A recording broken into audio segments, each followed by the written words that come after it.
10వ తరగతి విద్యార్థులపై ప్రత్యేక దృష్టి సారించాలని, వార్షిక పరీక్షల్లో ఉత్తమ ఫలితాలు సాధించే దిశగా సన్నద్ధం చేయాలని కొమరం భీం ఆసిఫాబాద్ జిల్లా కలెక్టర్ కె హరిత అన్నారు.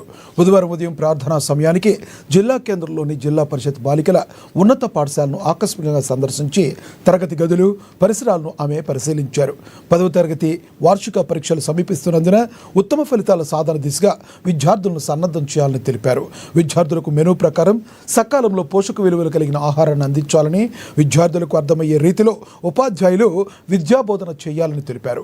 ప్రభుత్వ పాఠశాలలో విద్యార్థులకు సకల సదుపాయాలు కల్పించి నాణ్యమైన విద్య అందించే దిశగా ప్రభుత్వం చర్యలు తీసుకుంటుందని, ఈ క్రమంలో విద్యార్థులకు మౌలిక వసతులు కల్పించి నాణ్యమైన విద్య అందించాలని ఉపాధ్యాయులకు సూచించారు. 10వ తరగతి వార్షిక పరీక్షల్లో 100% ఉత్తీర్ణత సాధించేలా ఉపాధ్యాయులు సమన్వయంతో కృషి చేయాలని ఆమె తెలియజేశారు.